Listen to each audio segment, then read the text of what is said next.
I always deeply felt If we have suspicion that it might, we start working like that I know I'm doing wrong, that I could fix, that I would fix. People who were raised in India now run major tech companies such as Google, Adobe, Microsoft, and IBM.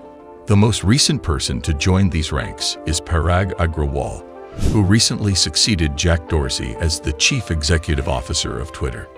People with Indian ancestry make up only 1% of the total population in the United States, but they account for about 6% of the workforce in Silicon Valley. So, why do we see such a high percentage of Indians serving as CEOs of tech companies?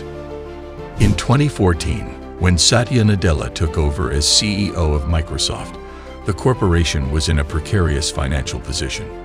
According to multiple accounts, Bill Gates was a hostile and demanding employer. It would appear that his successor, Steve Ballmer, was hardly an improvement. Even Microsoft was around throughout the Jurassic period. It had been unable to pioneer any new ideas. For instance, it was defeated by Apple in the war for the smartphone market. Then along comes Nadella, an engineer by training who worked his way up through Microsoft to become the company's CEO. Nadella brought about a shift in the way that the company operated.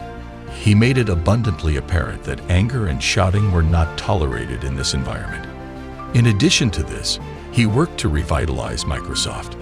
Now is the time for us to make Microsoft successful in a mobile-first and cloud-based environment. Under his leadership, the first world was established. Microsoft has extended its cloud business in addition to moving its software to be compatible with devices other than Windows.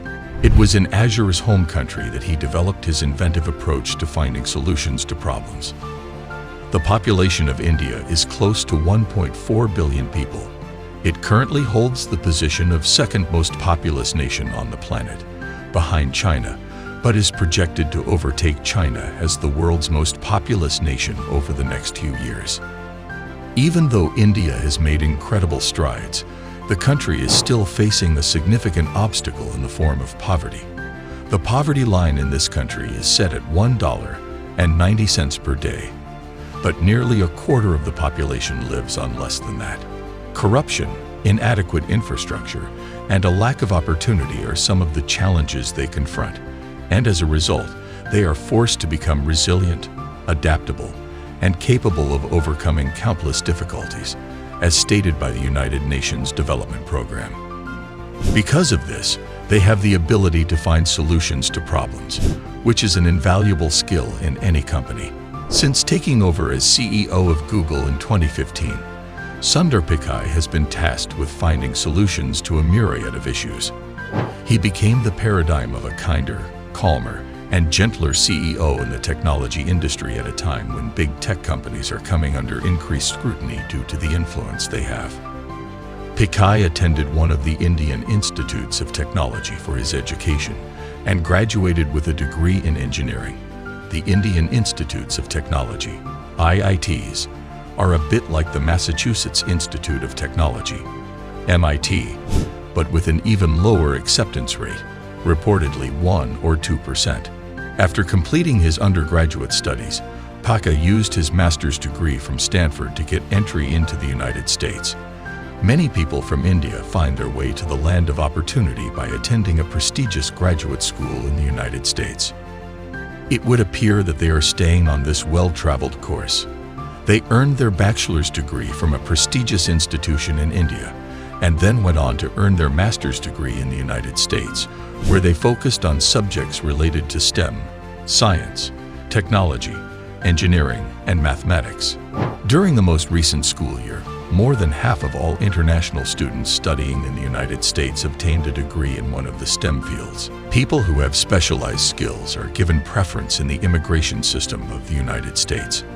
After Pichai completed his education, he obtained an H-1B visa in order to begin working for the McKinsey consulting firm. The H-1B visa makes it possible for American businesses to hire foreign workers, many of whom work in industries connected to information technology. In the year 2020, the United States government granted roughly 75% of these visas to Indian citizens.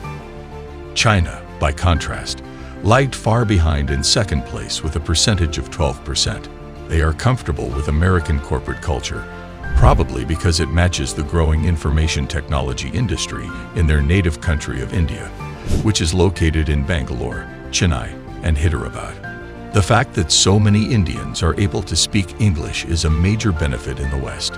They also have a greater propensity to be interested in working in other countries. 80% of Chinese students who study abroad end up going back to China when they graduate. The Ministry of Education in China reports that the majority of Chinese entrepreneurs choose to launch their businesses in their own country. Alibaba is frequently referred to as the Chinese equivalent of Amazon. WeChat, a messaging application that is used by 1.2 billion people, is owned by Tencent. One of the most dominant companies in the technology sector is Huawei. The shift of China from a manufacturing hub to a tech hotspot has been largely driven by policies implemented by the Chinese government.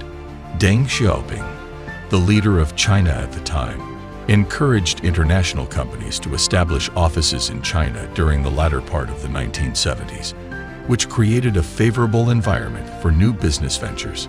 On the other hand, India is experiencing a talent drain because too many skilled people are emigrating permanently. According to the United Nations, it has the biggest number of migrants residing outside their home country at 17.5 million. And in 2020, more Indians gave up their passports to become naturalized citizens of the United States than Chinese did. The outflow of talented people from India, on the other hand, appears to be continuing the downward trend seen in recent years. A growing number of Indian startups are achieving the status of unicorns, which indicates that the businesses have a valuation of $1 billion or more. According to the information provided by the data platform Traction, India produced 47 unicorns in the year 2021, a huge increase from 17 to 2020, where it was much lower, and from previous years. Strong investment companies like SoftBank have been pouring money into Indian startups in order to encourage more individuals to stay in their home country and work there. This boosts the overall ecosystem of the technology industry, which in turn encourages more people to work in India. It is necessary for salaries to become comparable to those in Western countries. The annual salary of a typical American worker in the technology sector is approximately $98,000. According to data provided by DICE, an online recruitment platform.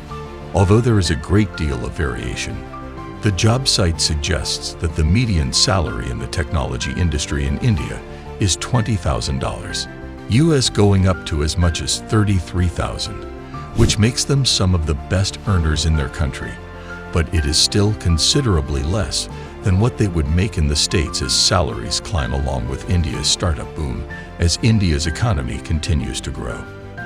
This could have repercussions for the total number of extraordinary people who have the desire to relocate overseas. One thing that all of the CEOs of the major IT companies have in common is a solid foundation in engineering. That's all for today. If you like the video, make sure to subscribe to our channel Hustle Originals, and don't forget to hit the bell icon.